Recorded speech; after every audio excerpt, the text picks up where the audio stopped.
코로나로 인해서 얼렁뚱땅 봄이 지나가는 형세가 되어버렸지만 그렇게 또 5월도 지나가고 있는 상황이지만 보통 5월을 우리가 가정의 달이라고 이야기를 하죠. 가족들과 함께 할 수 있는 좋은 날들이 많이 있기 때문에 그렇습니다. 먼저 5월 5일은 어린이들이 올바르고 슬기로우며 씩씩하게 자라도록 국가에서 지정된 어린이날입니다. 그리고 5월 8일은 우리를 낳아주시고 길러주신 부모님의 은혜에 감사하며 또한 어른과 노인을 공경하는 경로 효친의 전통적인 미덕을 기리기 위해 지정된 어버이날이죠. 또 5월 18일은 사회적인 책무를 일깨워주며 성인으로서의 자부심을 부여하기 위해 지정된 성년의 날입니다. 그런가 하면 5월 15일은 교권 존중과 스승 공경의 사회적인 풍토를 조성하고 교원의 사기 진작과 사회적 지위 향상을 위해 지정된 스승의 날이지요. 동시에 이 5월 15일은 변화하는 현 세계에서 가정의 역할과 책임의 중요성에 대해서 정부와 민간의 인식을 제고하기 위해 유엔이 지정한 세계 가정의 날이기도 합니다. 그리고 낮에도 담임 목사님께서 말씀하셨지만 5월 21일은 건전한 가족 문화의 장착과 가족 해체 예방을 위해 정부에서 제정한 부부의 날이기도 합니다. 그렇게 따지고 보면 5월은 국가에서 가정을 위해 지정된 좋은 날들이 많이 있는 시기요 때이기도 합니다. 그런데 올해 같은 경우는 5월은 신앙적으로도 중요한 날들이 있습니다. 오늘은 282주년 웨슬리 회심일이기도 합니다. 웨슬리 목사님께서 회심을 통해서 하나님의 은혜와 은총을 경험하고 또한 감리교회를 태동시킨 날이기도 하죠. 그리고 다음 주인 5월 31일은 오순절 성령 강림의 역사가 있었던 날이기도 합니다. 예수님께서 제자들에게 약속하신 성령이 임하여서 그 성령의 역사에 감동된 그리고 변화된 제자들이 예수님께서 부탁하신 사명을 감당하여 복음을 본격적으로 전하게 된 시기이기도 합니다. 그런 면에서 보면 5월은 가정을 위해서도 중요한 날이기도 하지만 우리의 신앙을 위해서도 중요한 달이기도 합니다.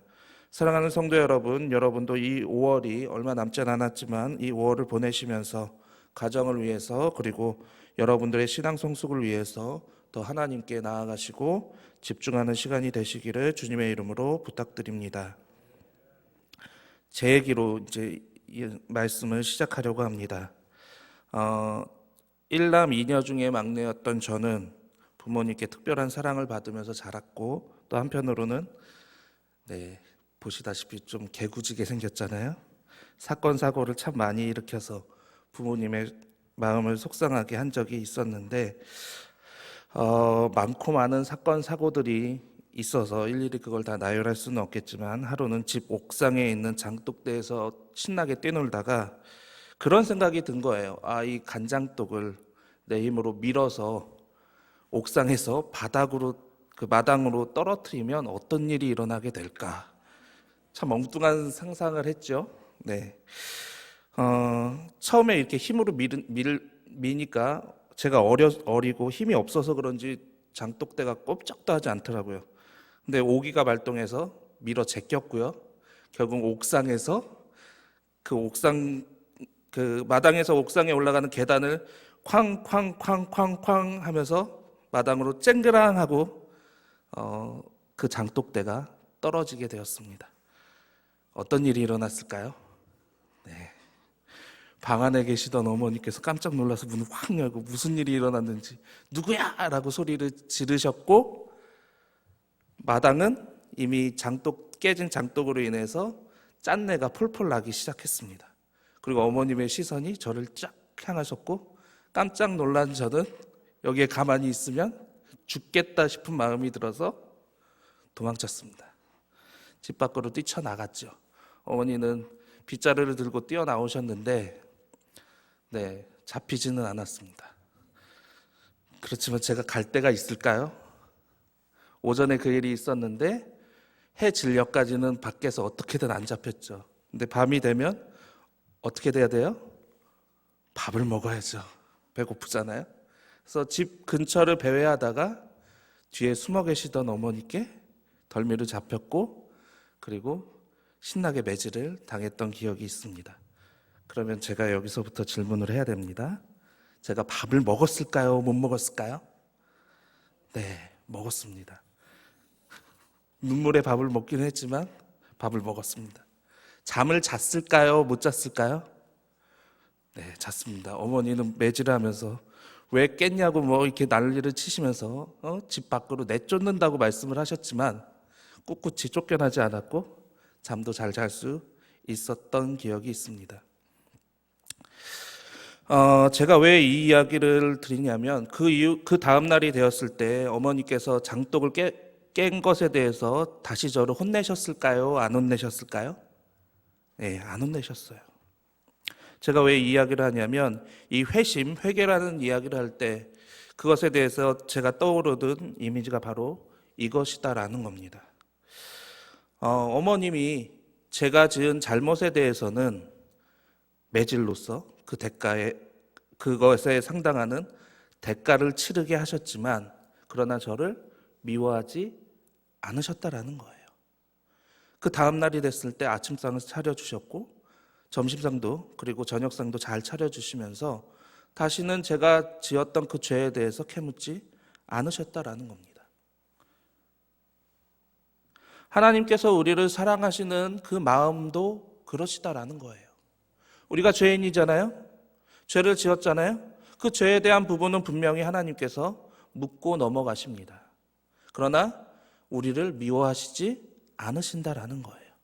오히려 우리를 너무너무 사랑하신 나머지 우리에게 예수 그리스도를 보내주셨다라는 겁니다. 그리고 나서 그 예수 그리스도께서는 우리가 죄인이었던 그때에 우리의 죄를 먼저 용서해 주셨고 그리고 우리에게 다가와 주셔서 우리의 죄가 무엇인지 깨닫게 해주셨으며 어떻게 살아가는 삶이 우리를 창조하신 하나님께서 기뻐하시는 삶인지에 대해서 말씀해 주셨다라는 거예요. 그런데 그것으로도 부족했는지 우리에게 하나님의 말씀대로 잘 살 수 있도록 특별한 선물을 주셨는데 그게 바로 성령님이시다라는 겁니다. 그래서 감리교회 창시자인 존 웨슬리 목사님께서는 신앙의 성장 단계를 5가지로 말씀하셨는데 그것이 선제적인 은총, 회개, 거듭남, 성화 그리고 완전 성화의 이 과정입니다. 그런데 이것을 이루는 핵심적인 부분이 있다라는 거예요. 그게 뭐냐면 바로 성령의 역사하심이다라는 겁니다. 우리의 힘으로 우리의 능력으로 이 성화의 과정을 이루어갈 수 없다라는 것이죠. 그래서 모든 일의 역사는 성령께서 우리와 함께 하실 때 그리고 우리가 성령의 인도하심을 따라갈 때 시작이 된다라는 것입니다. 그러면 성령께서는 어떻게 역사하셨고 오늘 우리에게 어떻게 임하시는지에 대해서 오늘 말씀을 통해 함께 은혜를 받는 시간이 되시기를 주님의 이름으로 축원드립니다. 초대교회의 역사를 기록한 책이다라고 한다면 사도행전을 빼놓을 수가 없습니다. 그리고 그 사도행전의 첫 장인 오늘 본문의 말씀을 보면 그 시작 역시 성령의 역사로부터 시작됨을 알 수 있습니다. 그래서 본문 말씀을 보면 예수님께서는 승천하시기 직전에 예수님께서는 제자들에게 마지막으로 이렇게 말씀하셨습니다. 4절로 5절의 말씀입니다. 사도와 함께 모이사 그들에게 분부하여 이르시되 예루살렘을 떠나지 말고 내게서 들은 바 아버지께서 약속하신 것을 기다리라. 요한은 물로 세례를 베풀었으나 너희는 몇 날이 못되어 성령으로 세례를 받으리라 하셨느니라. 예수님께서는 제자들에게 무엇을 기다리라고 말씀하셨다고요? 성령. 왜 그렇게 말씀하셨을까요? 사람의 힘으로는 하나님의 말씀대로 살려고 해도 실패할 수밖에 없기 때문입니다. 그러면 어떻게 해야지만 우리는 하나님의 뜻대로 살 수 있을까요? 우리 안에 역사하시는 그 성령의 뜻을 따라가야 한다라는 것입니다. 그래서 예수님께서는 제자들에게 부활하고 승천하신 후에 곧장 세상을 향해 나아가서 말씀을 전하고 그리고 아버지와 아들과 성령의 이름으로 세례를 베풀고 모든 이들을 제자로 삼으라라고 말씀하지 않으시고 기다려라라고 말씀하셨던 거예요. 성령께서 너희에게 임하기를 기다려라. 그리고 그 성령이 너희에게 임하시기만 하면 그 성령께서 너희를 인도해 주실 것이다 라고 말씀하셨던 거죠. 그렇기에 성령의 역사는 과거에도 계속해서 일어나 왔고 지금에도 여전히 일어나고 있다라는 겁니다. 그리고 그 성령의 도우심을 받아야지만 우리는 하나님과 친밀한 관계를 맺을 수 있을 뿐만 아니라 하나님께서 원하시는 삶을 살아갈 수 있다라는 것입니다. 그리고 그 역사가 우리 안에서 온전하게 일어나기만 한다면 우리의 인생에 놀라운 변화가 일어나게 된다라는 것이죠. 1세기, 다시 말해 서기 1년부터 100년 사이에는 예수님께서 사역을 하시고 십자가를 지시며 부활하시고 승천하시며 성령의 역사로 넘어가게 되는 과정이 있습니다. 그래서 초대교회가 형성되었고 예수님의 제자들과 바울을 비롯한 많은 이들이 성령의 역사로 인해서 전혀 다른 그들의 인생을 살아가는 것을 살펴볼 수 있습니다. 먼저 사도 베드로를 보면 사실 베드로는 갈릴리 호수에서 물고기를 잡으며 살아가는 일반적인 어부에 불과한 삶이었습니다. 예수님께서는 그런 베드로를 제자로 삼으시면서 이렇게 말씀하셨죠. 마가복음 1장 17절의 말씀입니다. 예수께서 이르시되 나를 따라오라 내가 너희로 사람을 낚는 어부가 되게 하리라 하시니. 예수님께서는 베드로를 향해 물고기를 낚는 어부가 되지 말고 사람을 낚는 어부가 되라라고 말씀하셨다라는 거예요. 그리고 그 말씀을 들은 베드로는 자신의 생업이었던 이 어부 생활을 버리고 예수님을 따랐고 그리고 예수님의 제자가 되었다라는 것이죠. 그런데 이 베드로는 예수님께서 살아 계시는 그 동안에 이 땅에서 사역을 하시는 그 동안에 예수님께서 말씀하신 대로 사람을 낚는 어부가 되지 못했다라는 거예요. 성격이 급하기도 했고 또한 한편으로는 연약함이 있어서 예수님이 잡히시는 날 불같이 칼을 휘두르기도 했지만 그러나 너 예수님의 제자 아니야 라고 예수를 믿는 사람들 중에 하나 아니야 라고 묻는 사람들에게 예수님을 모른다라고 3번이나 부인했던 사람이기도 했습니다. 그리고 그로 인해서 많은 시간을 괴로움과 힘든 시간을 경험해야 했죠. 그런데 이런 다시 말해 이 인간적인 면에서는 어떤 연약함의 모습밖에 없었던 이 베드로가 성령을 받은 후에는 전혀 다른 삶을 살게 되었다라는 것입니다. 두려워하던 죽음을 두려워하지 않게 되었고 교회를 위해 목숨을 거는 사람이 되었으며 교회 지도자가 되어서 복음을 전하는데 힘쓰는 사람으로 변화되었다라는 것입니다. 그 복음을 전하면서 얼마나 많은 어려움과 위기와 힘든 상황을 경험했겠습니까? 그럼에도 불구하고 물러서지 않았다라는 것이죠. 그리고 그의 인생의 마지막에는 로마에서 십자가에 거꾸로 매달려서 죽는 순교자로서의 삶으로 그의 생을 마감했다라는 것입니다. 누가 그렇게 만드셨을까요? 네, 베드로가 자신의 의지를 가지고 내가 이렇게 이제는 남은 인생 살아야지 그랬던 게 아니라 성령께서 베드로의 삶을 주관해 주셨기 때문이다라는 겁니다. 바울은 어떨까요? 바울은 바리새인 중에 바리새인으로 세상적으로 승승장구하던 사람이었습니다.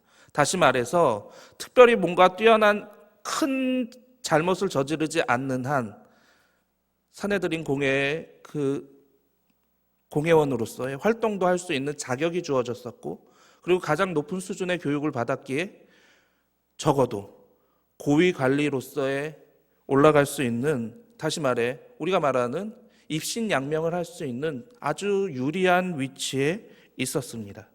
또 종교적인 신념이 누구보다 강했기 때문에 그 말씀을 붙잡고 살아가면서 내가 하나님의 말씀대로 사는 사람이야 라고 스스로 위안을 삼던 사람이기도 했을 뿐만 아니라 자신은 하나님의 아들이라고 하는 예수를 이단으로 규정을 하고 그래서 예수 믿는 자들을 잡으러 다녔을 뿐만 아니라 죽이는 데에도 앞장섰던 사람이 바로 이 바울이었잖아요. 그리고 그가 죽인 사람 중에는 집사였던 빌립도 있었습니다. 그런데 다메섹으로 가는 도중에 예수님을 만나는 그 은혜를 경험하고 난 후에 그의 삶은 180도 변화되었다라는 것입니다.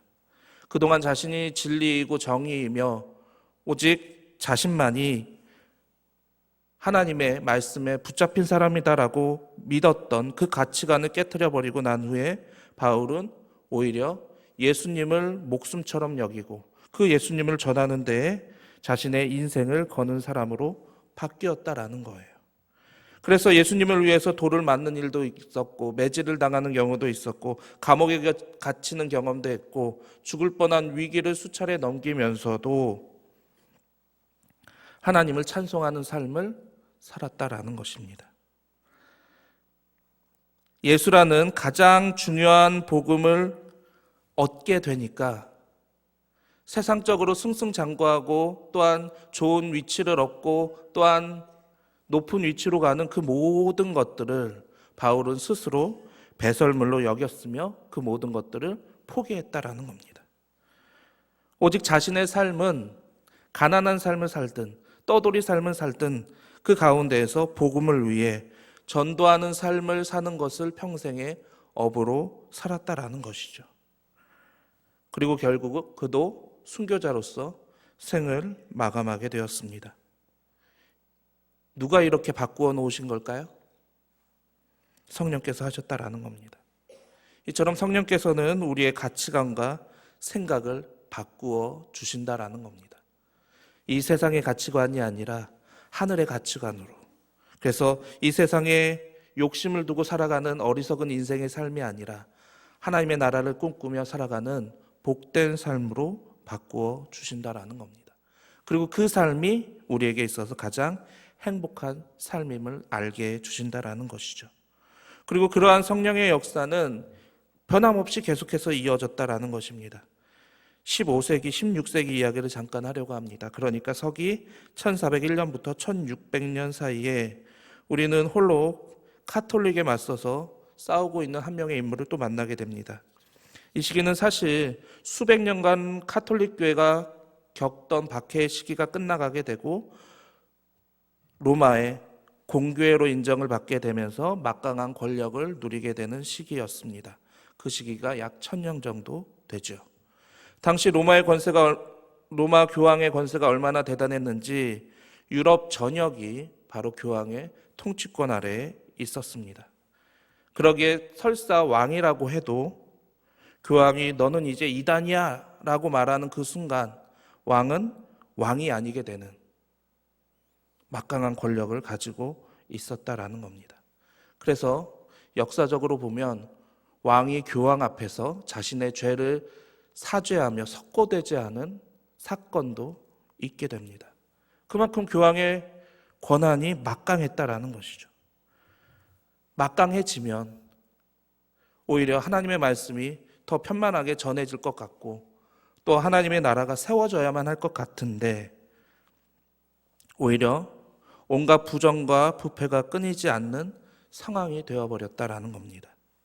그래서 말도 안 되는 말씀을 가지고 자기들의 말이 마치 성경의 말씀인 것, 하나님의 말씀인 것처럼 이야기를 해서 돈을 걷어들이고 그리고 잘못된 곳에 사용하게 되는 부정부패가 끊임없이 일어났다라는 것이죠. 그때 홀로 카톨릭 교회의 부정에 대항해서 일어난 사람이 있습니다. 그가 바로 마틴 루터 목사님이십니다. 그는 홀로 전 세계와 전 유럽과 대항을 하면서 오직 하나님의 말씀에 그 기초를 둘 것을 선포하였던 것이죠. 교황의 말이 중요한 게 아니라 오직 하나님의 말씀만이 진리라고 선포하였던 것입니다. 그리고 그 덕분에 그의 남은 인생은 로마 카톨릭과 맞서 싸우는 삶이 되었고 그리고 그로 인해서 루터는 로마 카톨릭 교회로부터 독립하여 오직 하나님의 말씀, 오직 성경이라는 바른 신앙 위에 설 수 있는 교회를 다시 세우게 됩니다. 그것이 오늘날 개신교회이죠.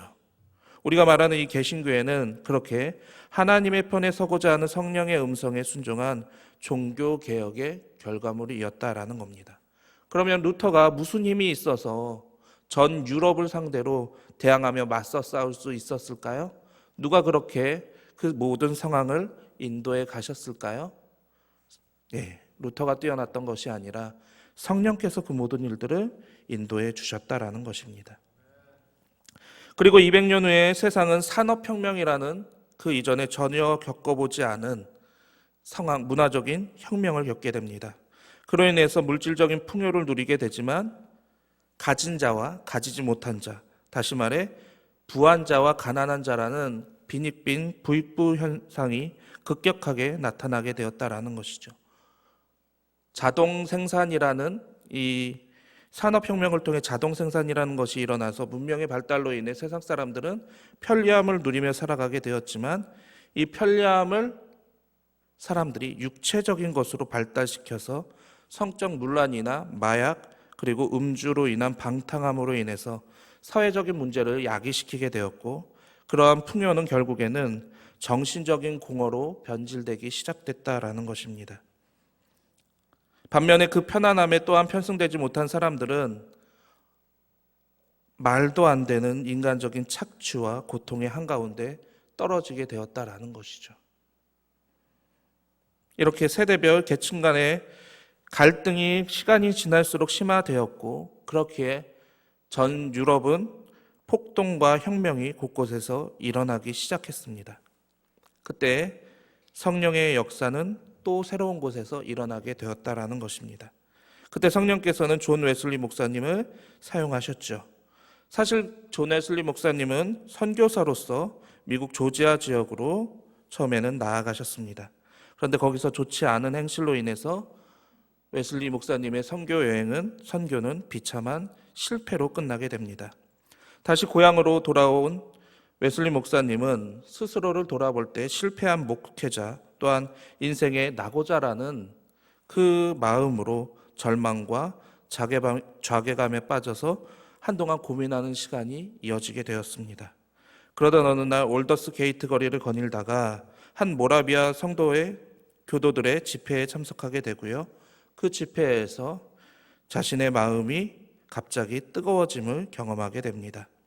그러면서 웨슬리 목사님이 깨닫게 된 것이 그 어떤 상황에서도 자기 자신과 같은 이 실패한 상황 가운데서도 한 가지 변하지 않는 것이 있다라는 것을 깨달았다라는 겁니다. 그게 무엇이었을까요? 하나님은 여전히 나를 사랑하고 계신다는 것. 그 사실을 깨닫게 되었다라는 거예요. 그리고 나서 자기 자신이 얼마나 보잘것없는 사람인지, 죄인인지에 대한 회개가 시작하게 되었고, 그리고 그 회개를 통해서 하나님께서는 변함없이 나를 사랑하고 계시고 내가 하나님께 회개하기만 하면 나의 모든 것을 용서해 주실 뿐만 아니라 내가 하나님의 자녀가 되는 권세를 누리게 된다라는 사실을 깨닫게 되었다라는 겁니다. 거듭남을 경험하시게 된 것이죠. 웨슬리 목사님은 이 올더스 게이트의 이 경험 후에 그 가치관과 생각을 바꾸게 되었고, 그리고 옥스퍼드 대학생들 앞에서 말씀을 전하는 기회가 되었을 때 오직 예수를 믿는 확실한 믿음만 있으면 완전한 구원을 받는다라고 말씀을 전하게 되었습니다. 그리고 그 말씀을 듣던 사람들이 회개 운동을 일으키기 시작합니다. 누가 그 일을 만들어 가셨을까요? 성령께서 하셨던 것이죠. 뉴게이트 감옥에서도 거저 주시는 구원이라는 제목으로 죄수들에게 말씀을 전했을 뿐인데 죄수들이 자신들의 죄를 자복하면서 회개하기 시작했던 것입니다. 그러한 여러 곳곳에 웨슬리 목사님의 말씀을 전하실 때마다 회개 운동이 시작되게 되자 다른 목회자들이 이 웨슬리 목사님을 비웃으면서 구원이 믿음으로만 된다면 교회의 제도나 성찬이나 이런 것들은 아무 쓸데없느냐라고 반문하며 비웃기 시작했습니다. 그런데 그들이 이 웨슬리 목사님을 비방했던 근본적인 이유는 실제 웨슬리 목사님이 교회의 사치와 목회자들의 타락을 사정없이 설교 강단 위에서 고발했기 때문입니다. 그러자 웨슬리 목사님이 하는 그 설교를 싫어했던 다른 목회자들이 교회에서 설교를 할 수 없게끔 방해하고 막게 되는 일이 일어나게 됩니다. 그런데 막는다라고 해서 성령의 역사를 막을 수 있을까요? 없을까요? 네? 있다는 것 같기도 하고 없다는 것 같기도 하죠. 없죠. 없죠.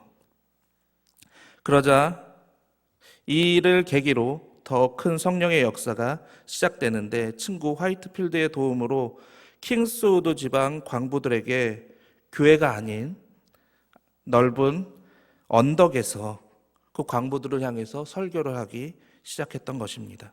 처음에는 200명 정도의 사람들이 모였고 5번 설교할 때는 그곳에 10,000명 정도의 사람들이 모였으며 그 다음에는 18,000명 정도의 사람들이 모이기 시작했다라는 겁니다. 왜 그 사람들이 몰려왔을까요? 그 안에 성령께서 역사하셨기 때문이다라는 것이죠. 그리고 말씀에 굶주린 사람들이 여기서도 저기서도 하나님의 말씀을 전해 주실 것을 요청해 왔다라는 겁니다. 그래서 가는 지방 말씀의 요청이 있는 곳곳마다 2만 명이 넘는 사람들이 집회 장소를 메우기도 하고 사람들이 홍수에 이르며 하나님의 말씀을 듣고 회개하는 회개 운동이 시작되었다라는 겁니다. 그러한 일을 겪으면서 웨슬리 목사님이 깨닫게 되신 것이 있는데 그것이 무엇이냐면 모든 믿는 자들은 선제적인 하나님의 은총이 있다라는 겁니다. 그러니까 하나님의 사랑과 은총은 세상의 모든 사람들에게 열려 있다라는 것이죠. 그래서 자신의 죄를 회개하고 하나님께로 돌아오기만 하면 누구든지 구원을 받을 수 있다라는 겁니다. 하나님께서는 회개하고 돌아오는 자들에게 거듭남의 경험, 다시 말해서 구원의 경험을 허락해 주실 뿐만 아니라 그들이 성령의 도우심을 받아 하나님의 자녀다운 삶을 살아갈 수 있는 성화와 완전 성화의 단계로 나아갈 수 있도록 성령께서 인도해 주신다라는 거예요. 그것을 깨닫게 되었을 때 자신만이 그리고 여기 있는 사람들만이 구원을 받는 것이 아니라 모든 사람들이 구원을 받았으면 좋겠다라는 그 마음을 갖게 되셨고 바로 거기서 감리교 운동이 태동되게 된 것입니다. 이러한 감리교 운동은 영국이 산업화로 인해서 각종 병폐와 문제가 끊이지 않았을 때 이 영국 사회를 하나님의 말씀으로 변화시키는 계기가 되었던 것입니다.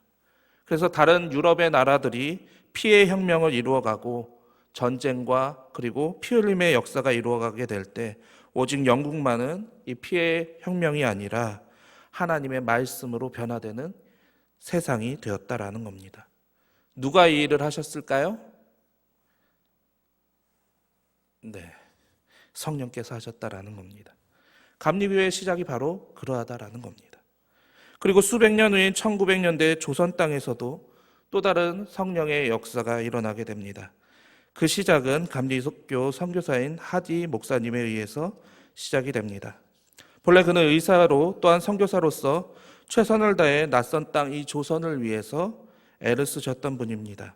그 결과로 1901년에는 강릉중앙교회를 세우시고 고성교회, 간성교회, 양양교회, 우리가 알고 있는 이 교회들이 하디 목사님께서 세우신 교회들입니다. 그 교회들이 세워지게 되었다라는 겁니다. 많은 교회를 세우셨잖아요.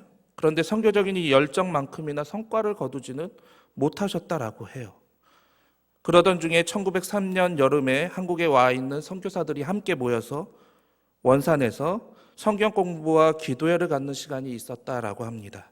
그때 이 하디 선교사님이 3번의 말씀을 전할 수 있는 기회를 얻게 되셨는데 그 말씀을 준비하다가 놀라운 성령의 역사를 경험하시게 됩니다. 그게 뭐냐면 전도의 결실이 없었던 그 원인이 자신이 전하는 복음에 문제가 있었다라는 사실을 알게 되었던 것이죠. 그 문제는 무엇이었냐면 자신의 마음속 깊은 곳에 나는 너희와 달라. 조선 사람들인 너희와 나는 달라. 너희는 동양인이고 나는 서양인이라는 우월감도 있으셨다라는 것이고 너희는 못 배웠고 나는 의사야. 라는 그 자부심도 있으셨다라는 거예요. 그러니까 주의 일은 누구의 힘에 의해서 이루어가야 되는 겁니까? 성령의 역사하심을 따라가야 되는 거잖아요. 그런데 성령의 역사하심을 따라간 게 아니라 자신의 머리와 자신의 방법과 자신이 알고 있는 지혜와 지식을 동원하셨다라는 거예요. 그러니까 결과가 있을까요? 없을까요? 없으셨던 거죠. 그래서 하디 선교사님은 이렇게 고백하셨다라고 합니다.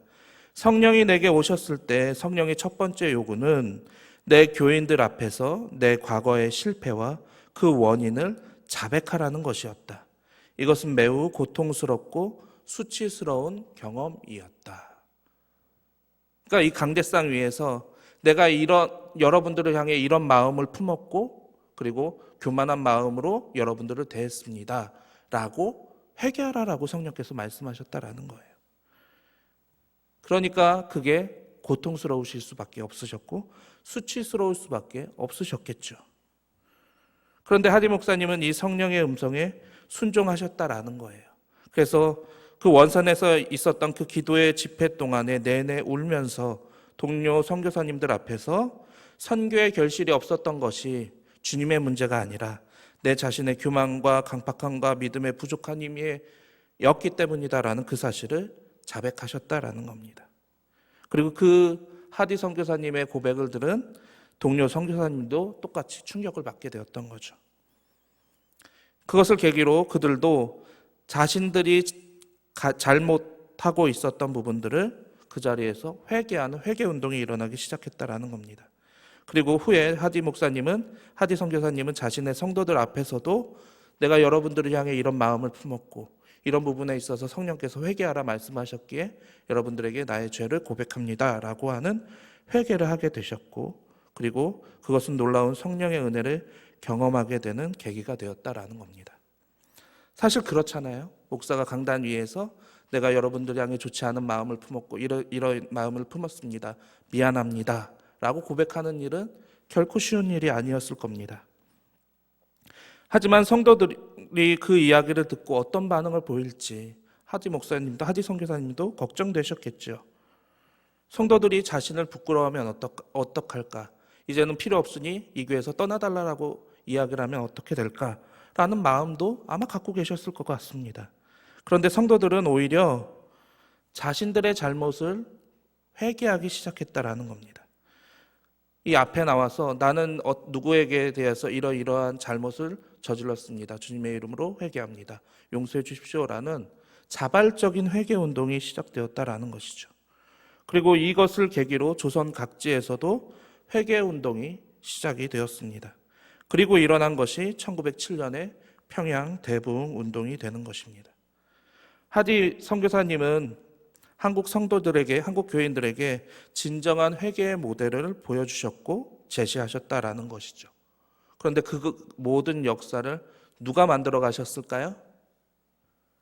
성령께서 하셨다라는 겁니다. 그 성령을 통해서 회개가 일어나게 되었을 때 그로 인해 거듭남을 경험하게 되었고, 그리고 그 뒤는 성령께서 그들을 붙잡고 인도해 나가셨다라는 것이죠.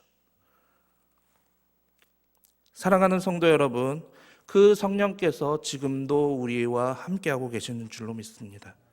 그리고 그 성령의 역사는 변함없이 우리 가운데서도 오늘도 일어나고 있는 줄로 믿습니다. 그래서 예수님은 분명히 우리에게 말씀하셨습니다. 오늘 본문 8절의 말씀입니다. 성령이 너희에게 임하시면 너희가 권능을 받고 온 유대와 사마리아와 땅끝까지 이르러 내 증인이 되리라 하시니라. 그러면 문제는 무엇일까요? 성령께서는 분명히 우리에게 말씀을 하시는데 내가 그 성령의 음성을 듣고 따라가느냐가 문제가 되지 않겠습니까? 왜 저 사람은 성령의 붙잡힘을 받아서 살고 왜 나는 그런 붙잡힘을 받지 못하고 살까요? 성령께서는 왜 나에게 말씀을 하시지 않으실까요? 아니요. 성령께서는 우리에게 계속해서 말씀을 하고 계십니다.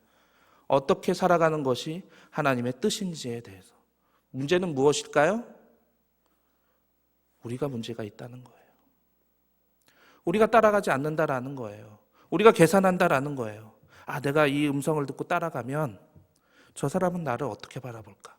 내가 이 음성을 듣고 따라가면 무슨 이득을 얻고 무슨 손해를 보게 될까? 우리의 머릿속에는 우리가 스스로 하나님의 사랑을 받았고 또한 회개를 통해서 구원을 얻었고 그리고 거듭남의 경험을 했다 할지라도 성화와 완전 성화의 단계로 나아가지 못하는 것은 성령의 온전한 이끄심과 인도하심을 우리가 따라가지 못하기 때문이다라는 겁니다. 우리의 삶 속에서 하나님의 말씀을 듣고 따라가면 되는데 우리는 머뭇머뭇거리고 있다라는 거예요. 계산하고 있다라는 거예요. 그러니까 어떻게 해요? 우리 안에 성령께서 역사하실 수가 없으신 거죠. 성령께서 문제이신 게 아니라 그 성령의 음성을 듣지 못하고 따라가지 못하는 우리가 문제라는 것입니다. 오늘도 성령은 우리에게 말씀을 하고 계세요. 오늘도 성령께서는 그 말씀에 순종하는 자들에게 놀라운 변화와 하나님의 역사를 이루어 가신다라는 거예요. 그러니 이제는 우리가 다시 회개해야 되지 않겠습니까? 우리가 우리 말로는 주님의 자녀라고 이야기하면서 실제적인 삶 속에서는 그렇게 살지 못하는 우리 자신을 회개하고 성령의 인도함을 받아 나아가야 되지 않겠습니까? 올해는 존 웨슬리 목사님이 회심한 지 282주년이고 선교사 하디 목사님이 회개운동을 시작한 지 117주년이 되는 해이기도 합니다. 매 순간 어려운 때에 성령께서는 각 처에서 그에 맞는 이들을 부르셨고 그들을 통해서 놀라운 성령의 역사를 이어가셨습니다. 주님이 오늘은 저와 여러분을 부르고 계신다라는 겁니다. 바라기는 그 성령의 음성에 순종할 수 있는 저와 여러분이 되시기를 주님의 이름으로 부탁드립니다. 그러기 위해서는 다른 거 다 필요 없다라는 거죠. 성령을 의지하셔야만 됩니다. 성령의 인도함을 따라가셔야만 합니다. 그래야 성령께서 우리 안에서 역사하시고 그 길이 곧 길이요 진리요 생명이신 예수 그리스도의 길로 나아가는 겁니다. 처음이 힘들고 또한 두 번째도 힘들 수 있고 세 번째도 힘들 수 있겠지만 우리가 이 성령의 역사에 동참하게 될 때 우리를 통하여 그리스도의 향기가 나타나게 될 뿐만 아니라 많은 이들이 우리를 보고 누구에게 영광을 돌리게 될까요? 하나님께 영광을 돌리는 역사가 일어날 줄로 믿습니다. 바라기는 그 성령의 역사와 인도하심이 오늘도 사랑하는 우리 춘천 석사구의 모든 성도님들 위해 충만하여 우리를 통하여서 하나님의 영광이 나타나는 복된 삶을 살 수 있게 되시기를 주님의 이름으로 다시 한번 축원드립니다.